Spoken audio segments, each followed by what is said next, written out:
دو چیزوں کو جوڑنے کے لیے کوئی نہ کوئی تیسری چیز بنائی ہے۔ دو اینٹوں کو جوڑنا ہو، سیمنٹ استعمال کیجئے، وہ دو اینٹیں یکجان ہو جائیں گی۔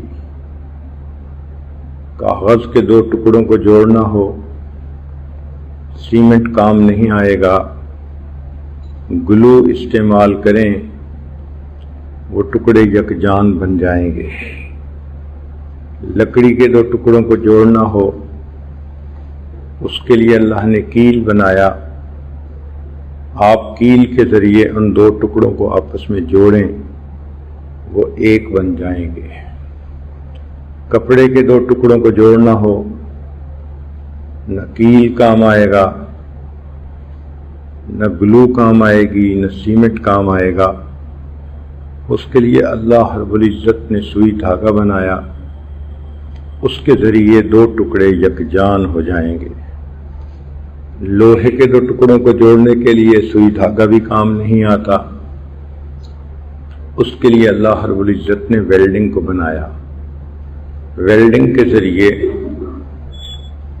لوہے کے دو ٹکڑے یکجان ہو جاتے ہیں۔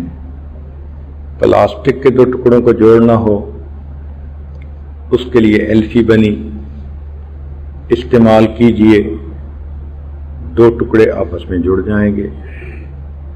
تو ذہن میں ایک سوال پیدا ہوتا ہے کہ دو چیزوں کو جوڑنے کے لیے جب بھی کوئی نہ کوئی تیسری چیز ضرور ہوتی ہے، تو دو دلوں کو جوڑنے والی چیز کون سی ہے؟ وہ کون سی چیز ہے جس کو استعمال کریں تو دو دل ایک دوسرے کے ساتھ محبت کے تعلق میں جڑ جائیں؟ اس چیز کا نام ہے دین، شریعت۔ اگر وہ دونوں بندے شریعت پر عمل کرنے والے بن جائیں، نیک ہو جائیں، تو ان کے دلوں میں اللہ محبت کو بھر دیں گے۔ چنانچہ قرآن مجید کی آیت ہے، ان الذین آمنوا وعملوا الصالحات، وہ شخص جو لوگ ایمان لائے، نیک اعمال کریں گے، سیجعل لہم الرحمن ودا، رحمان ان کے دلوں میں محبتیں ڈال دے گا۔ جو محبت دین کی نسبت سے ہوتی ہے وہ سب محبتوں سے زیادہ پکی ہوتی ہے۔ جو محبتیں دنیاوی اغراض کے لیے ہوتی ہیں وہ تو محبتیں نہیں کہلاتی، وہ تو خواہشات کہلاتی ہیں۔ ادھر خواہش پوری ہوئی، ادھر نشہ اتر گیا۔ اس لیے کہا جاتا ہے کہ دنیا مطلب کی ہوتی ہے، مطلب نکل جاتا ہے، لوگ آنکھیں پھیر لیتے ہیں، مگر دین کی محبت تو سچی محبت ہوتی ہے، دائمی محبت ہوتی ہے۔ جب اللہ تعالیٰ دین کی نسبت سے ایک دوسرے کے ساتھ جوڑ دیتے ہیں تو یہ زندگی بھر کی محبت ہوتی ہے۔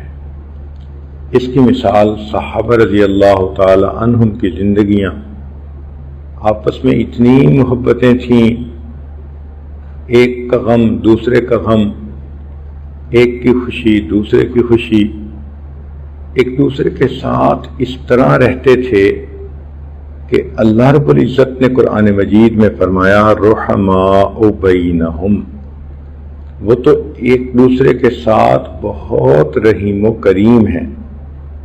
اللہ رب العزت قرآن مجید میں فرماتے ہیں، اے میرے پیارے حبیب صلی اللہ علیہ وسلم، لو انفقت ما فی الارض جمیعا ما الفت بین قلوبہم، آپ زمین کے سارے خزانے خرچ کر دیتے، آپ ان کے دلوں میں محبتیں نہیں ڈال سکتے تھے، ولیکن اللہ الف بینہم، ان کے دلوں میں تو اللہ نے محبتیں ڈالی ہیں۔ اللہ تعالیٰ ان لوگوں سے خوش ہوتے ہیں جو محبت کے نمونے بن کر رہتے ہیں، وہ اللہ سے بھی محبت کرتے ہیں اور اس کی فرما برداری کرتے ہیں، اور اللہ کے بندوں سے اللہ کے لیے محبت کرتے ہیں۔ چنانچہ ابراہیم ادم رحمۃ اللہ علیہ کا واقعہ ہے ایک رات آنکھ کھلی تو دیکھتے ہیں کہ کوئی فرشتہ ہے اور روشنی ہے کمرے میں اور وہ بیٹھا ہوا کچھ لکھ رہا ہے۔ انہوں نے پوچھا کیا لکھ رہے ہو؟ اس نے جواب دیا کہ ان لوگوں کے نام لکھ رہا ہوں جو اللہ سے محبت کرتے ہیں۔ تو ابراہیم ادم نے کہا کہ بھئی میرا نام دیکھو لسٹ میں ہے یا نہیں۔ اس نے کہا تم بادشاہ ہو، تم دنیا دار بندے ہو، تمہارا اللہ کے چاہنے والوں میں کہاں سے نام آ گیا؟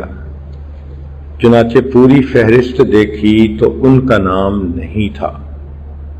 تو ابراہیم ادم رحمۃ اللہ علیہ نے اسے کہا کہ اچھا، اگر اللہ کے چاہنے والوں میں میرا نام نہیں تو میرا نام اس فہرست میں لکھ لو جو اللہ کے بندوں سے محبت کرتے ہیں۔ چنانچہ اس نے وہ نام لکھ لیا۔ اللہ کی شان دیکھیں کہ کچھ عرصے کے بعد پھر خواب آیا، دیکھا کہ وہی بندہ کوئی لکھ رہا ہے۔ پوچھا کیا لکھ رہے ہو؟ اس نے کہا کہ ان لوگوں کے نام لکھ رہا ہوں جن سے اللہ رب العزت محبت کرتے ہیں کہ میرا نام ہے۔ تو اس نے دکھایا کہ سب سے اوپر ابراہیم ادم کا نام لکھا ہوا تھا۔ گو کہ جو بندہ اللہ کے بندوں سے دین کی نسبت سے محبت کرتا ہے پھر اللہ تعالیٰ اس بندے سے محبت فرماتے ہیں۔ تو دین یہ چاہتا ہے کہ ہم نے مل جل کر زندگی گزارنی ہے، ہم اچھے اخلاق سے زندگی گزاریں، ہمارے اندر ایثار ہو، ہمدردی ہو، عفو درگزر ہو، ایک دوسرے کے لیے محبتیں ہوں۔ کئی مرتبہ جب دینداری نہیں ہوتی تو پھر طبیعتوں کے اندر نفرتیں، عداوتیں، دشمنیاں، غصے اور یہ چیزیں آ جاتی ہیں، اور یہ چیزیں اللہ رب العزت کو ناپسند ہیں۔ لہذا ہمیں چاہیے کہ گھر کے اچھے فرد بن کر رہیں، معاشرے کے اچھے فرد بن کر رہیں، ایک اچھے مسلمان بن کر رہیں، اپنی طرف سے دوسروں کو راحت پہنچائیں، اپنی طرف سے اللہ کے بندوں کے لیے راحت جان بنیں، دوسروں کے دل سے دعائیں نکل رہی ہوں، ان کے ساتھ اتنا اچھا اخلاق کا برتاؤ کریں، یوں سمجھیں کہ دوسروں کے دل جیت لیں۔ اس لیے کہ کسی مسلمان کے دل کو خوش کرنا اللہ تعالیٰ کو بہت پسند ہے۔ عبداللہ ابن مبارک رحمۃ اللہ علیہ کا واقعہ ہے کہ ایک شخص نے ان سے 700 دینار مانگے، انہوں نے 7000 دینے کا حکم دیا۔ تو پوچھنے والے نے پوچھا کہ 700 مانگے تھے، آپ نے 7000 کا حکم دیا؟ فرمایا اس لیے کہ میں چاہتا تھا کہ اس کو 7000 ملے اور اس کے دل کو خوشی ملے جس کی وہ توقع نہیں کرتا تھا۔ اور یہ جو کسی مسلمان کے دل کو اچانک خوشی پہنچانی ہوتی ہے، یہ اللہ تعالیٰ کو اتنی پسند ہے کہ اس عمل پر اللہ تعالیٰ بندے کی زندگی کے پچھلے سب گناہوں کو معاف کر دیتے ہیں۔ اب ذرا سوچئے کہ کسی کے دل کو خوش کرنا جس بات کی اس کو توقع نہ ہو، اس پر اللہ تعالیٰ کتنے خوش ہوتے ہیں۔ تو ہم اپنے گھروں میں رہتے ہوئے عورتیں اپنے خاوند کا دل خوش کریں، والد کا دل خوش کریں، بھائی کا دل خوش کریں، بیٹے کا دل خوش کریں، بیٹیوں کا دل خوش کریں، ماحول کے اندر رہتے ہوئے اللہ کے بندوں اور بندیوں کے لیے خوشیوں کا سبب بن کر رہیں۔ اگر آپ اس طرح بن کر رہیں گی تو اللہ رب العزت آپ سے محبت فرمائیں گے۔ آپ خود گھر میں دیکھیں کہ آپ کے بچوں میں سے اگر کوئی بچہ سب کے ساتھ صلح و صفائی سے رہتا ہو، سب کے ساتھ محبت پیار کرتا ہو، تو وہ بچہ آپ کی آنکھ کا تارا ہوتا ہے کہ جی میرا تو یہ بچہ فرشتہ صفت ہے، میرا اتنا اچھا بچہ ہے، جھگڑا نہیں کرتا، فساد نہیں مچاتا، ادھم نہیں کرتا، دھمال نہیں ڈالتا، یہ تو بہت ہی پیارا بچہ ہے۔ بالکل اسی طرح جو انسان مرد ہو یا عورت ہو، گھر کے اندر، معاشرے کے اندر ایک اچھا انسان بن کر رہے، اخلاق اچھے ہوں، کردار اچھا ہو، نیت اچھی ہو، تو اللہ تعالیٰ کو بھی اس بندے پہ پیار آتا ہے، یہ میرا کتنا پیارا بندہ ہے، کتنا اچھا بندہ ہے، جو دوسرے بندوں کے لیے راحت جان بن گیا ہے۔ اب دل میں ایک سوال پیدا ہوتا ہے کہ ہم ایسے اچھے کیسے بنے؟ اس کے لیے علماء نے 6 چیزیں بتائی ہیں کہ اگر انسان ان 6 چیزوں سے بچے تو وہ اچھا انسان بن جاتا ہے۔ اور یہ 6 چیزیں وہ ہیں جو دلوں کے اندر نفرتیں پیدا ہونے کا سبب بنتے ہیں، جو ایک دوسرے کے دل دور ہونے کا سبب بنتی ہیں۔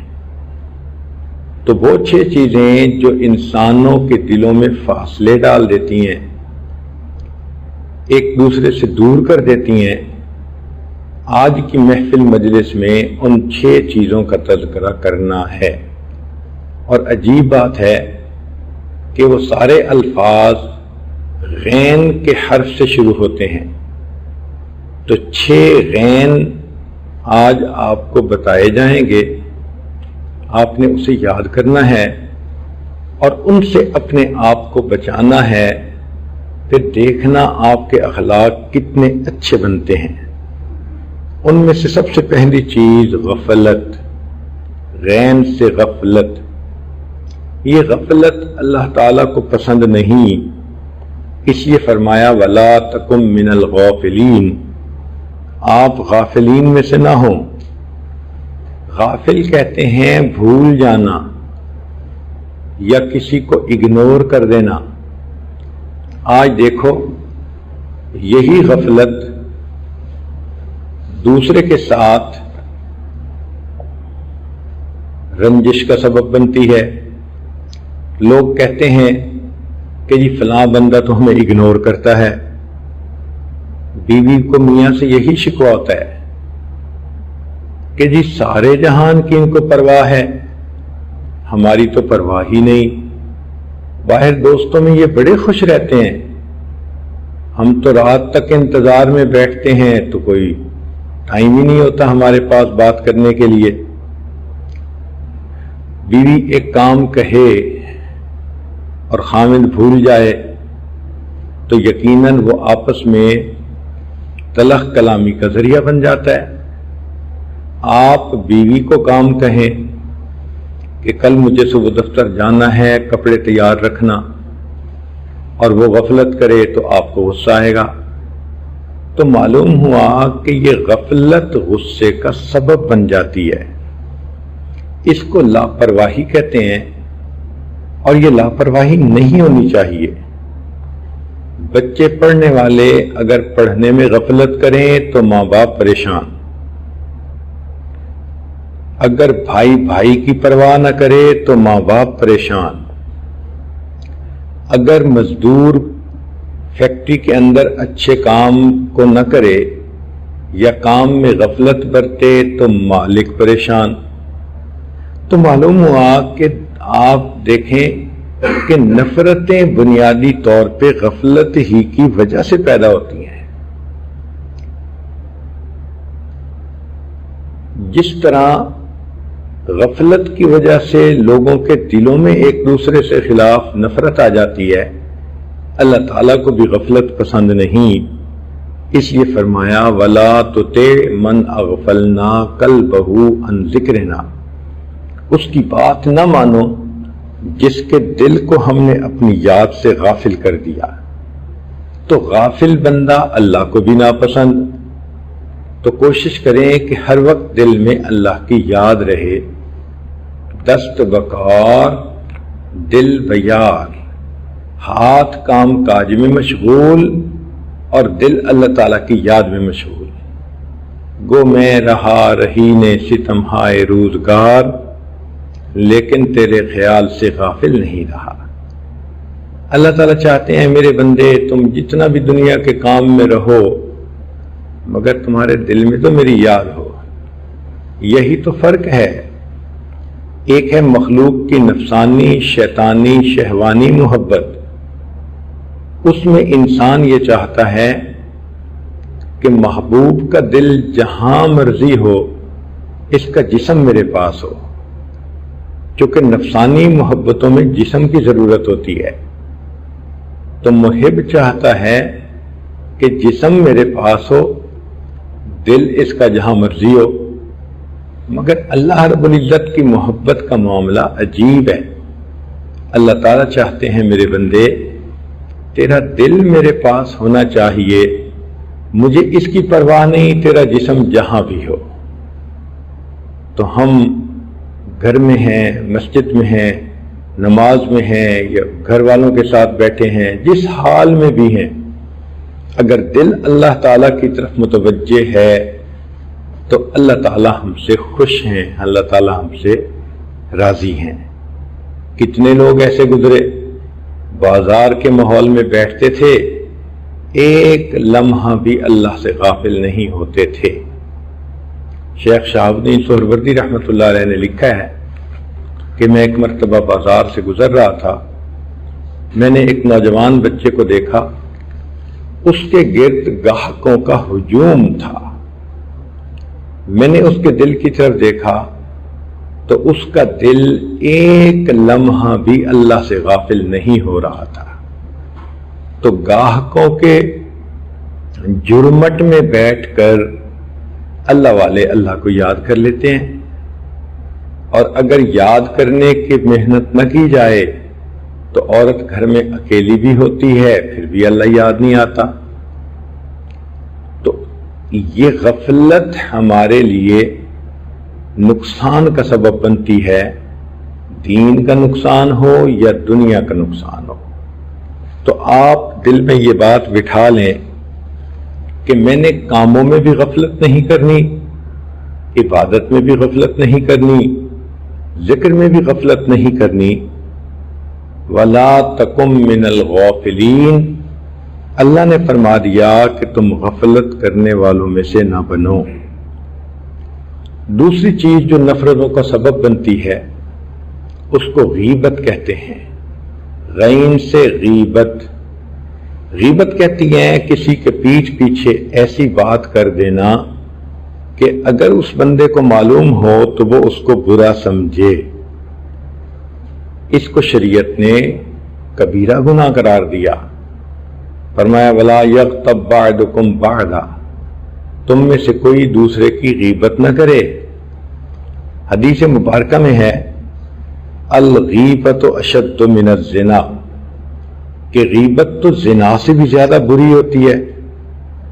اکثر دیکھا ہے کہ جہاں دو چار بندے مل بیٹھتے ہیں وہ کسی تیسرے کی بات چھیڑ دیتے ہیں، اور اکثر اوقات وہ بات غیبت ہوتی ہے. تو کرنے والا بھی کبیرہ کا مرتکب، سننے والا بھی کبیرہ کا مرتکب. اور یہ غیبت زندوں کی بھی ہو سکتی ہے اور جو فوت ہو چکے ان کی بھی ہو سکتی ہے. یہ غیبت حاضر کی بھی ہو سکتی ہے اور یہ غیبت غائب کی بھی ہو سکتی ہے. یہ غیبت ایک فرد کی بھی ہو سکتی ہے، یہ غیبت ایک جماعت کی بھی ہو سکتی ہے. تو اس لیے غیبت سے اپنے آپ کو بہت زیادہ بچائیں. کسی کے بارے میں کمنٹس پاس کر دینا آج یہ سب سے آسان کام نظر آتا ہے، لیکن کل قیامت کے دن جب اللہ نے پوچھ لیا بتا تو نے فلاں کو کمینہ کیوں کہا، فلاں کو تو نے بے ایمان کیوں کہا، تو اس دن پریشانی ہوگی کہ کاش ہم نے سوچ سمجھ کر اپنی زبان سے الفاظ نکالے ہوتے. شریعت نے کہا کہ اگر کسی کی غیبت کی ہو تو فقط توبہ کرنے سے یہ گناہ معاف نہیں ہوتا، بلکہ اس بندے سے معافی مانگنی پڑتی ہے۔ اب اس بندے کو اگر آپ بتائیں کہ جی میں نے آپ کے بارے میں یہ باتیں کی، تو جھگڑا تو اور بڑھ جائے گا۔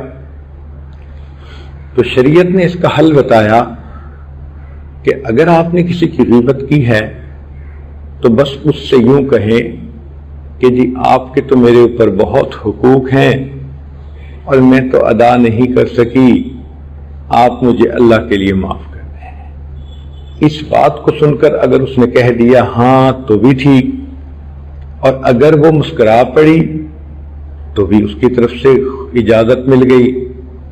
دنیا میں معافی مانگنا آسان، قیامت کے دن اس کا حساب دینا مشکل کام، جو کہ حدیث مبارکہ میں ہے کہ جس بندے نے کسی کی غیبت کی ہوگی تو قیامت کے دن اس بندے کو اجازت دی جائے گی کہ تم اس غیبت کرنے والے کے نامہ اعمال میں سے جتنی نیکیاں لے سکتے ہو لے لو۔ تو صاف ظاہر ہے کہ قیامت کے دن تو کوئی تھوڑے کے اوپر راضی نہیں ہوگا، حتیٰ کہ اگر ساری نیکیاں لے کر بھی وہ راضی نہ ہوا تو حدیث پاک میں ہے کہ اس بندے کے گناہوں کو لے کر اس بندے کے سر پہ ڈال دیا جائے گا۔ تو سوچئے کتنی بڑی محرومی، آئے تھے نیکیاں لے کر اور گئے یہاں سے تو سب گناہ اپنے سر پہ اٹھا کر۔ اس کا ایک طریقہ ہے کہ خود تو آپ کسی کی اس کے پیٹھ پیچھے بات کریں ہی نہ، اور دوسری بات اگر کوئی کرنے لگے تو اول تو آپ کہہ دیں کہ جی یہ مناسب نہیں، اور اگر آپ سمجھیں کہ میرے اندر اتنی ہمت نہیں کہ میں لوگوں کو روک سکوں تو پھر اس بندے کی کوئی نہ کوئی اچھائی بیان کر دیں۔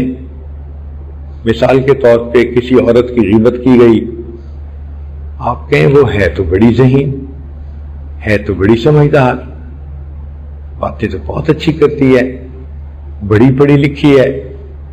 اگر آپ نے اس کی خوبیاں بیان کر دیں تو گویا آپ غیبت کرنے والوں کے ساتھ خود شامل نہیں ہوئی۔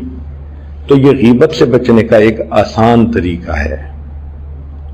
تیسری چیز غل کہتے ہیں۔ غل کا مطلب ہوتا ہے دل کے اندر کینہ ہونا۔ کینہ کا مطلب یہ کہ کسی کے ساتھ رنجش ہو تو پھر دل کے اندر ایک دشمنی آ جاتی ہے، ویر آ جاتا ہے، اور انسان چاہتا ہے کہ اس بندے کو زندہ زمین میں گاڑ دیا جائے۔ نبی علیہ الصلوۃ والسلام اس کینے کو ناپسند فرماتے تھے، چنانچہ حدیث مبارکہ میں ہے نبی علیہ السلام نے ارشاد فرمایا جب رات کا وقت آتا ہے میں اپنے سینے کو کینے سے خالی کر لیتا ہوں، یہ میری سنت ہے، اور جو شخص میری سنت پر عمل کرے گا وہ قیامت کے دن جنت میں میرے ساتھ ہوگا۔ چنانچہ آپ اپنے دل سے سب رنجشوں کو نکال دیں۔ علماء نے لکھا ہے کہ شب قدر میں اللہ تعالیٰ بڑے بڑے گناہ گاروں کی مغفرت کر دیتے ہیں، لیکن جس بندے کے دل میں کسی کے بارے میں کینہ ہو اللہ تعالیٰ شب قدر میں بھی اس کی مغفرت نہیں فرماتے۔ اب اگر شب قدر میں بھی مغفرت نہ ہوئی تو پھر کب ہوگی؟ تو ہم دل سے ایمان والوں کے بارے میں کوئی نفرت ہے، کوئی بات ہے، کوئی بوجھ ہے، سب ختم کر دیں، اور کریں بھی کس کے لیے؟ اللہ کی رضا کے لیے۔ اس لیے کہ یقیناً انسان کو چین سے بیٹھنے نہیں دیتا۔ چنانچہ اس کو سمجھانے کے لیے ایک کہانی کتابوں میں لکھی ہے کہ ایک بندہ تھا، وہ چلا گیا پہاڑ پر اور ایک غار میں رہ کر اس نے عبادت شروع کی۔ 1 سال عبادت کرنے کے بعد اسے الہام ہوا میرے بندے تیری عبادت ہم نے قبول کی، تو مانگ ہم سے کیا مانگتا ہے؟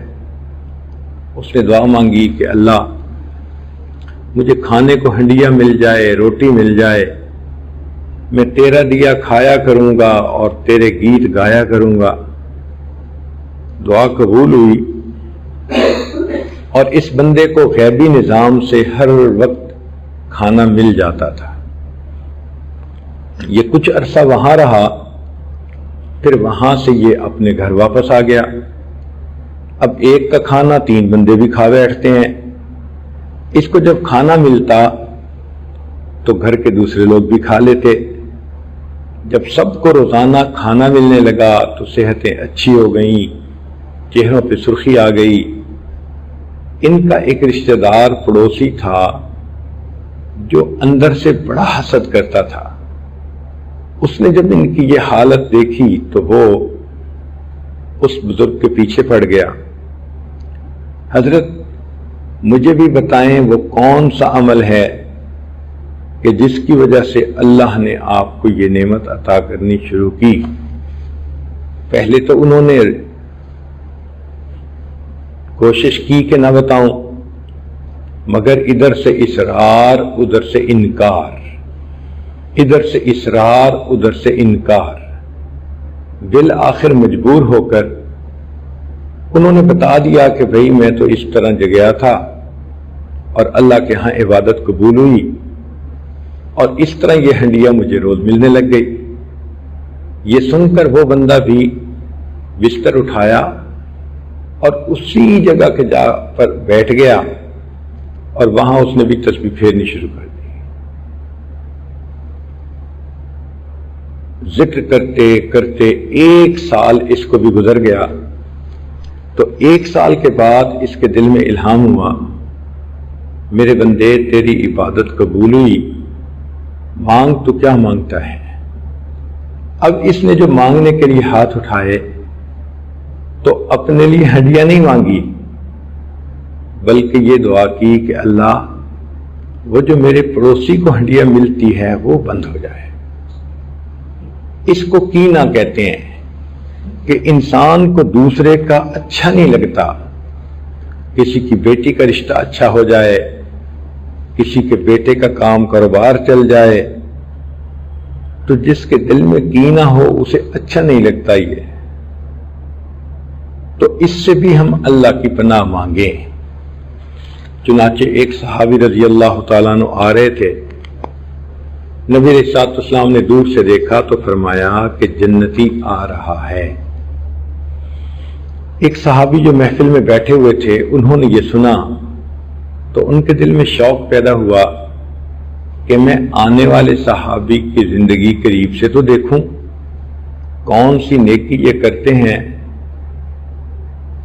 کہ جس کی وجہ سے اللہ کے حبیب نے ان کو جنت کی بشارت دی۔ چنانچہ جب مجلس برخاست ہونے لگی تو یہ صحابی اس سے کہنے لگے، بھئی اجازت ہو تو میں 3 دن آپ کے گھر میں مہمان بن کے رہنا چاہتا ہوں۔ انہوں نے کہا جی بسم اللہ۔ چنانچہ یہ صحابی ان کے گھر آ کر مہمان بنے اور دن رات ان کے اعمال کا جائزہ لیتے رہے، لیکن یہ اس نتیجے پر پہنچے کہ اس صحابی کے معمولات وہی ہیں جو باقی حضرات کے ہیں، کوئی انوکھا عمل تو مجھے نظر نہیں آیا۔ تو اس پر انہوں نے پوچھ لیا صاحب خانہ سے کہ جی آپ کے بارے میں نبی علیہ الصلوۃ والسلام نے یہ فرمایا یہ جنتی ہے، تو مجھے شوق ہوا کہ میں پوچھوں تو صحیح، دیکھوں تو صحیح کہ کون سا عمل کرتے ہیں۔ 3 دن رات آپ کے گھر مہمان رہنے کے باوجود مجھے آپ کا کوئی خاص عمل نظر تو نہیں آیا، آپ ہی بتا دیجئے۔ جب انہوں نے پوچھا تو پھر اس شخص نے بتایا کہ دیکھیں میری عادت ہے، رات کو جب میں بستر پہ لیٹنے کے لیے تیار ہوتا ہوں تو اس وقت میرے دل میں جتنا بھی لوگوں کے خلاف دل میں بات ہوتی ہے میں سب مٹا دیتا ہوں، بھلا دیتا ہوں، اور میں سینہ بے کینہ لے کر سوتا ہوں، شاید اس عمل کی وجہ سے مجھے نبی اسلام نے جنت کی بشارت عطا فرمائی۔ تو آپ بھی یہ عادت بنا لیں، ساس کے بارے میں رنجش ہے، بہو کے بارے میں ہے، بیوی کے بارے میں، خامن کے بارے میں، بہن کے بارے میں، کسی کے بارے میں بھی ہے، نند کے بارے میں ہے، اللہ کے لیے معاف کر دیا کریں۔ جب آپ اللہ کے لیے معاف کریں گی تو دیکھیں گی آپ کو سینے کے اندر ایک ٹھنڈک محسوس ہوگی، ایمان کی حلاوت، ایمان کی مٹھاس نصیب ہوگی۔ ورنہ تو جس کے دل میں دشمنی ہو وہ تو اس کا برا ہی چاہتا ہے جیسے بھی ہو سکے۔ کہتے ہیں کہ ایک آدمی کو دوسرے سے کینہ تھا، تو اس کو ایک بندہ ملا، اس نے کہا کہ جو میں تمہارے ساتھ کروں گا میں ڈبل اس کے ساتھ کروں گا، تم بتاؤ۔ تو یہ ایک شخص کہنے لگا کہ تم میری ایک آنکھ پھوڑ دو۔ اس نے کہا کیوں، تمہیں آنکھ پیاری نہیں ہے؟ کہتے پیاری تو بڑی ہے، لیکن تم میری ایک آنکھ پھوڑو گے تو پھر دوسرے بندے کی تمہیں دونوں آنکھیں پھوڑنی پڑ جائیں گی۔ تو کینہ ایسا کہ انسان اپنا بھی نقصان کرنے کو تیار ہو جاتا ہے۔ تو اللہ کی پناہ مانگیں اور غل سے بچیں۔ یہ غل عربی کا لفظ ہے، اردو میں اس کا ترجمہ کینہ ہے۔ اور اللہ سے دعا بھی مانگا کریں، اللہ ہمیں سینہ بے کینہ عطا فرما۔ تو غفلت سے بچیں، غیبت سے بچیں، غل سے بچیں، اور چوتھی چیز غلب سے بچیں۔ غلب کا معنی یہ ہوتا ہے کہ کسی چیز کو ضرورت سے زیادہ اہمیت کا دے دینا۔ عام طور پر دیکھا ہے کہ آپس کی رشتہ داریوں میں غلب کا مظاہرہ ہو جاتا ہے۔ مثلا عورت ہے تو وہ اپنے میکوں کے بارے میں ایک لفظ بھی برداشت نہیں کرے گی، پھر ہسبینڈ اپنے رشتہ داروں کے بارے میں کوئی بات برداشت نہیں کرے گا، ان کی صحیح غلطی کو بھی غلطی تسلیم نہیں کرے گا۔ تو یہ جو غلب ہے نا، یہ انسانوں کے درمیان نفرتیں پیدا ہونے کا سبب بنتا ہے۔ اس غلب سے بچنے کی ضرورت ہے تاکہ دلوں میں ایک دوسرے سے جدائی نہ آئے۔ پانچویں چیز جو دلوں کو ایک دوسرے سے دور کر دیتی ہے اس کا نام ہے غرور۔ غرور کا مطلب تکبر یا عجب سمجھ لیجئے۔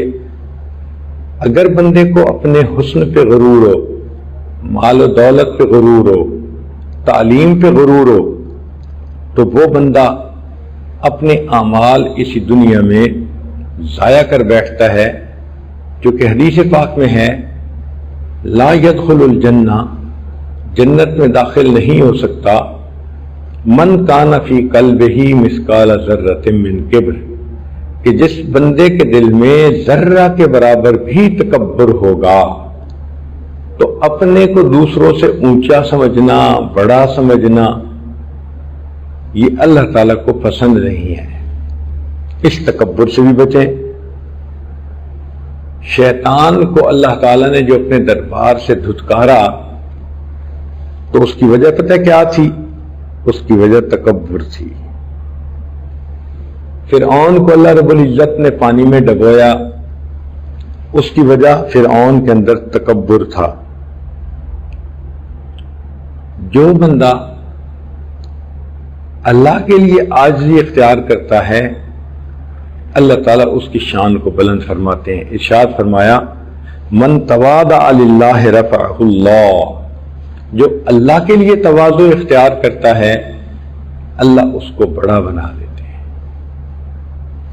تو اس تکبر سے، میں سے بچنے کی ضرورت ہے۔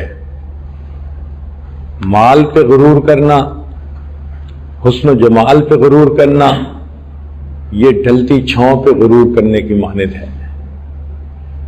تو اس لیے انسان اپنے آپ کو تکبر سے بچائے۔ وَإِعْجَابُ الْمَرْءِ بِنَفْسِهِ، شریعت نے کہا کہ جس بندے کے اندر عجب ہو یہ عجب اس کو جہنم میں لے جانے کا سبب بنے گا۔ نبی علیہ الصلوۃ والسلام امیر صحابہ سے بھی تعلق تھا، فقیر صحابہ سے بھی، ان کے درمیان گھل مل کر بیٹھتے تھے۔ بلال رضی اللہ تعالیٰ عنہ کی حالت دیکھیے، غلام تھے، آزاد ہوئے تو اللہ کے حبیب صلی اللہ علیہ وسلم کے دربار میں ان کو دیکھو کیا محبتیں ملی۔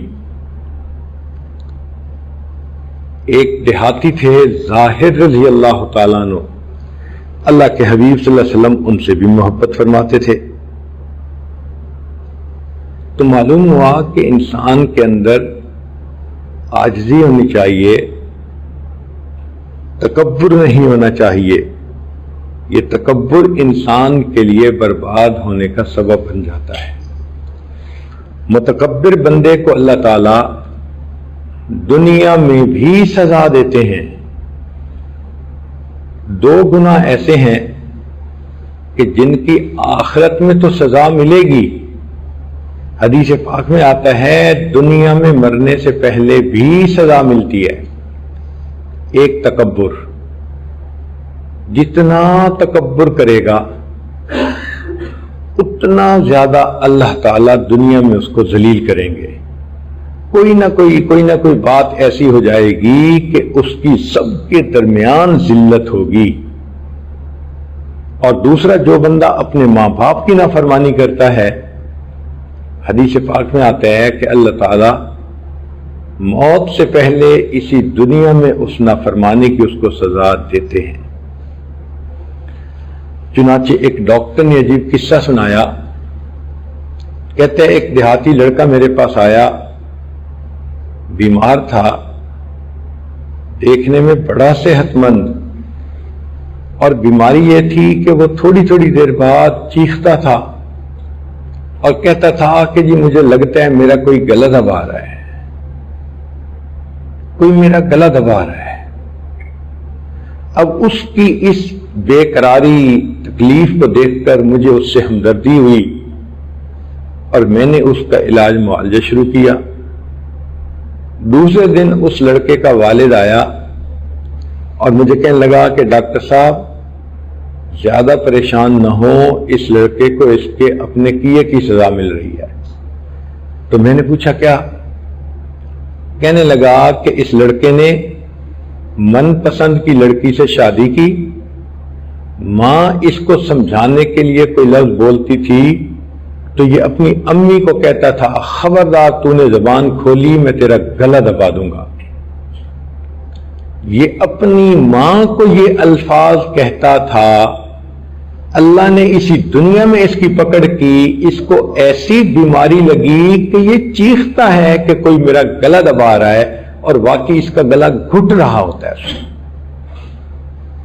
تو ماں باپ کی نافرمانی کی سزا دنیا میں بھی انسان کو ملتی ہے، اسی طرح تکبر کی سزا آخرت میں تو ملے گی ہی صحیح، اللہ تعالیٰ دنیا میں بھی عطا فرما دیتے ہیں۔ تو انسان اپنے اندر ہمبلنس پیدا کرے، عاجزی پیدا کرے اور تکبر سے بچے۔ تو 5 باتیں ہو گئیں، غفلت سے بچیں، غیبت سے بچیں، غل سے بچیں، غلب سے بچیں اور غرور سے بچیں، اور چھٹی چیز ہے غصہ سے بچیں۔ یہ غصہ انسان کے لیے بہت نقصان دہ ہوتا ہے۔ اکثر انسان کا نقصان غصے کے سبب ہوتا ہے۔ غصے کی وجہ سے لوگ انسان سے نفرت کرنے لگ جاتے ہیں۔ چنانچہ اللہ تعالیٰ فرماتے ہیں کہ اے میرے حبیب صلی اللہ علیہ وسلم، آپ رحیم و کریم ہیں اور آپ کے صحابہ آپ پہ جان قربان کرنے کو تیار ہیں۔ اگر آپ سخت گیر ہوتے اور تیز مزاج کے ہوتے تو یہ آپ کے گرد سے سارے بھاگ جاتے۔ وَلَوْ كُنْتَ فَظًّا غَلِيظَ الْقَلْبِ لَانفَضُّوا مِنْ حَوْلِكَ۔ تو غصہ نہیں زیادہ کرنا چاہیے۔ اس لیے حدیث پاک میں نبی اسلام نے پوچھا کہ پہلوان کون ہے؟ تو بتایا گیا جی کہ جس میں طاقت زیادہ ہو۔ تو نبی اسلام نے فرمایا نہیں، بلکہ جو بندہ اپنے غصے پہ قابو پا لے وہ پہلوان ہوتا ہے۔ آپ ذرا غور کرنا، غصہ عام طور پر کمزوری کی علامت ہوتا ہے، لہذا صحت مند بننے کی بجائے بیمار کو غصہ جلدی آتا ہے۔ مرد کی نسبت عورت کو غصہ جلدی آ جاتا ہے۔ تو غصہ کمزوری کی علامت ہے۔ بوڑھوں کو جوانوں کی نسبت غصہ زیادہ آتا ہے۔ ہم نے تو بعض بوڑھوں کو دیکھا کہ ہوا کو گالیاں نکال رہے ہوتے ہیں، تو معلوم ہوا کہ غصہ کمزوری کی علامت ہے۔ اس لیے غصے میں انسان بڑا نقصان کر بیٹھتا ہے۔ ایک نوجوان آیا، کہنے لگا حضرت غلطی ہوئی، غصے میں نے بیوی کو طلاق دے دی۔ میں نے کہا بھائی مجھے ایک مثال بتاؤ کہ خوش ہو کر کسی نے اپنی بیوی کو طلاق دی ہو۔ طلاق دیتے تو غصے میں ہی ہیں، تو تم غصے میں آئے ہی کیوں؟ اس لیے بہترین انسان وہ ہے کہ جس کو غصہ کم آئے، اور آئے بھی تو جلدی رخصت ہو جائے۔ آج غصے کی وجہ سے چھوٹی چھوٹی باتوں کا بتنگڑ بن جاتا ہے، گھروں کے اندر پریشانیاں، میاں بیوی کے مسئلے، یہ سارے کے سارے غصے کی وجہ سے۔ غصے میں خامن مہینہ مہینہ بیوی سے نہیں بولتا، کہیں بیوی ایک ایک مہینہ خامن سے سیدھے منہ بات ہی نہیں کرتی۔ تو غصہ دونوں طرف سے برا ہے، چاہے خامن کی طرف سے ہو چاہے بیوی کی طرف سے ہو۔ کوشش یہ کرنی چاہیے کہ اگر دوسرے کی غلطی بھی ہو تو اس کو معاف کر دیں۔ حدیث مبارکہ میں ہے کہ جو شخص دنیا میں دوسروں کی غلطی کو جلدی معاف کرے گا، اللہ تعالیٰ قیامت کے دن اس کی غلطیوں کو جلدی معاف فرما دیں گے۔ تو دیکھو کتنا بڑا اجر ملا اس کے اوپر کہ انسان اپنے غصے پہ قابو پا لے۔ اور غصہ انسان نکال بھی لے تو وقتی طور پہ تو انسان کو اچھا لگتا ہے، لیکن پھر ساری عمر وہ انسان کو پچھتاوا رہتا ہے۔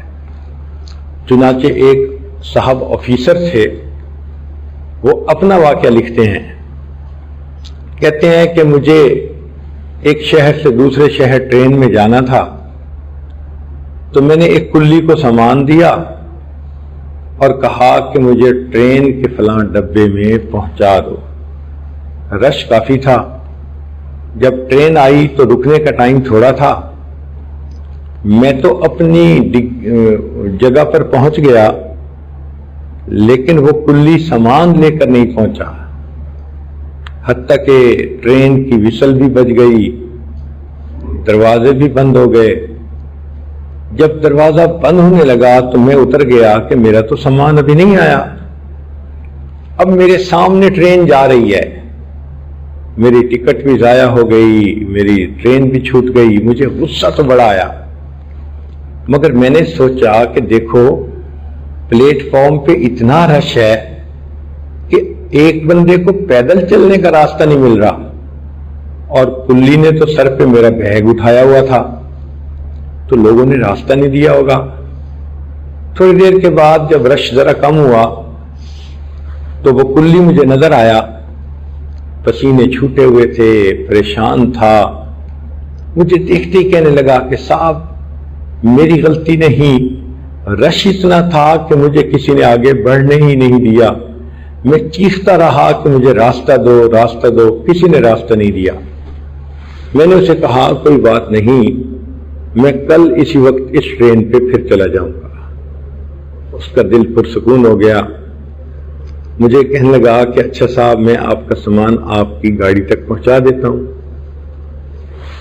چنانچہ میں واپس آ گیا اور میں نے ایک اور دن وہیں رہنے کا پروگرام بنا لیا۔ اگلا دن جب ہوا، میں وقت سے پہلے پہنچا کہ پھر دیر نہ ہو، تو کہتے ہیں کہ ابھی گھنٹہ رہتا تھا ٹرین کے ٹائم میں۔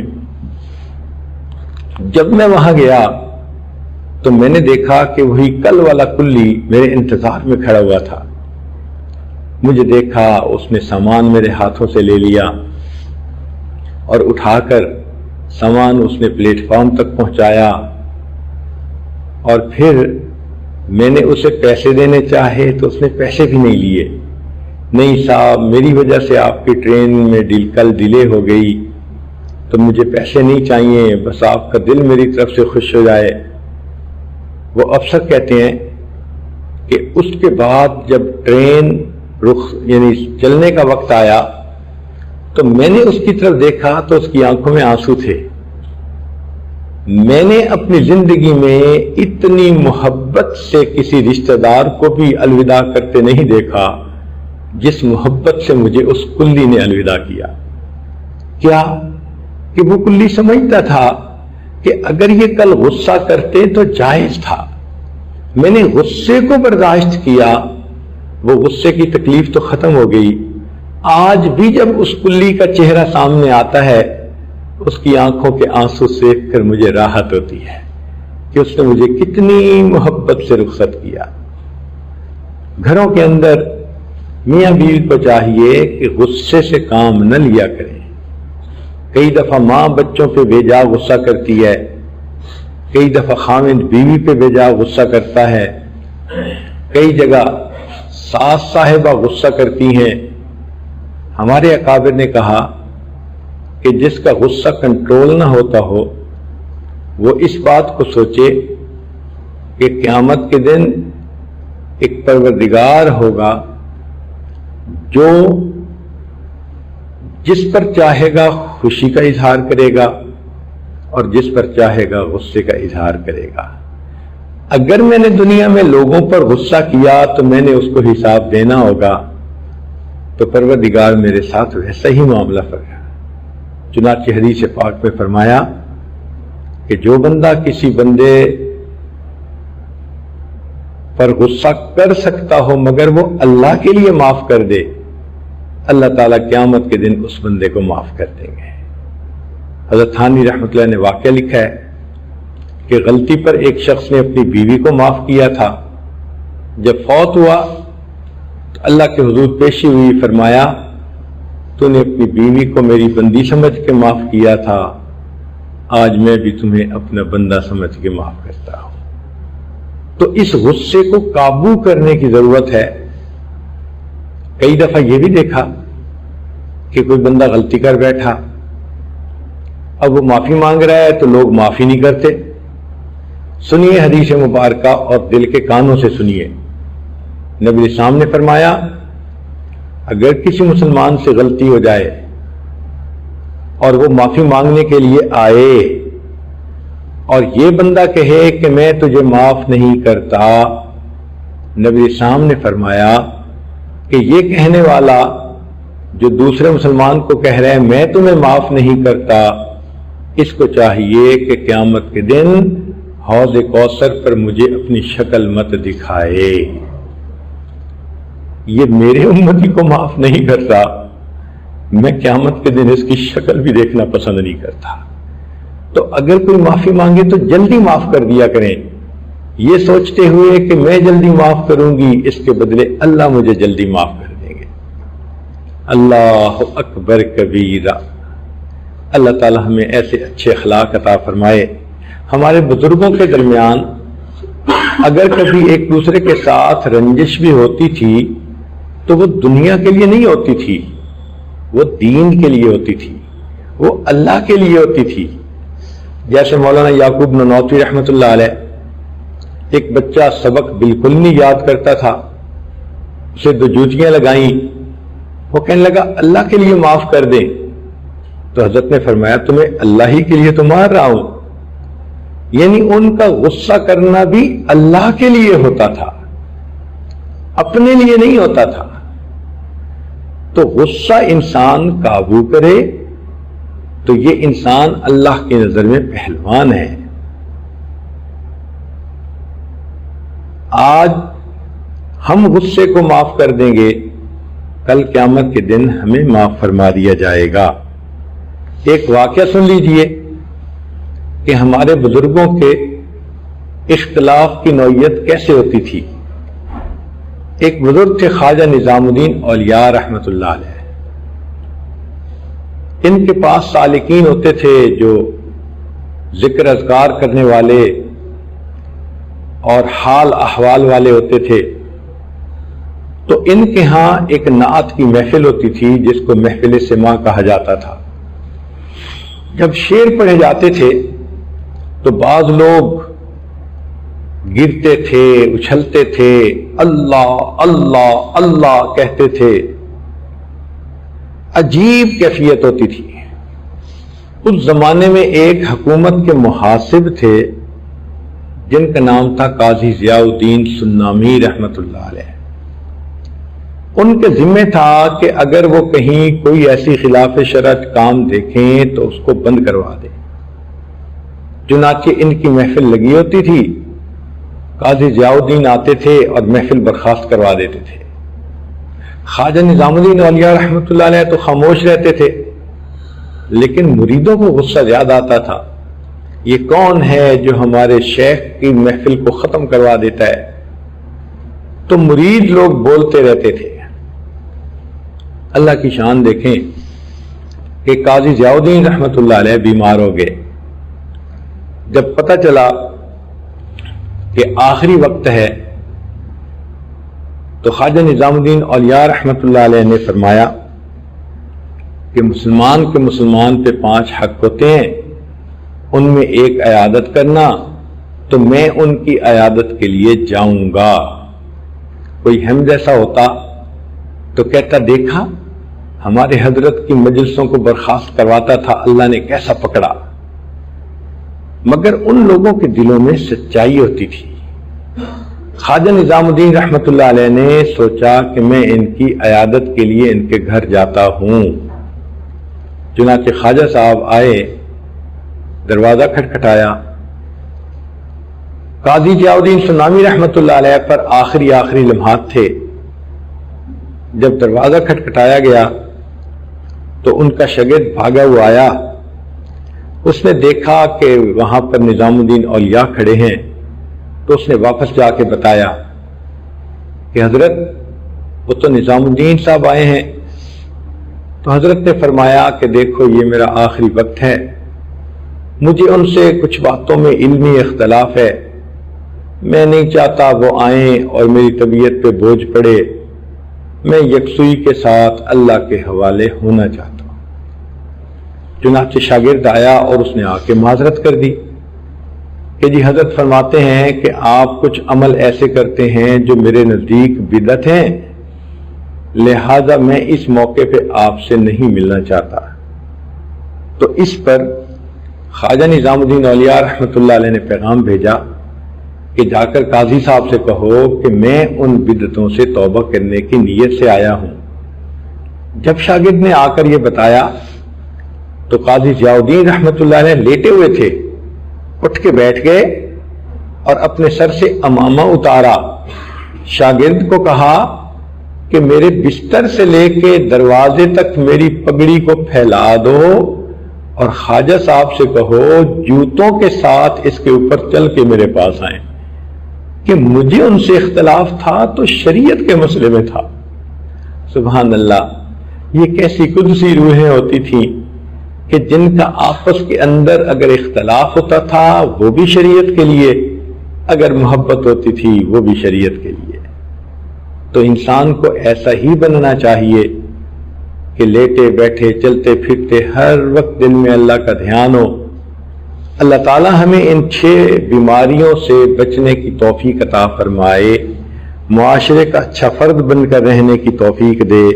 وآخر دعوانا ان الحمد للہ رب العالمین۔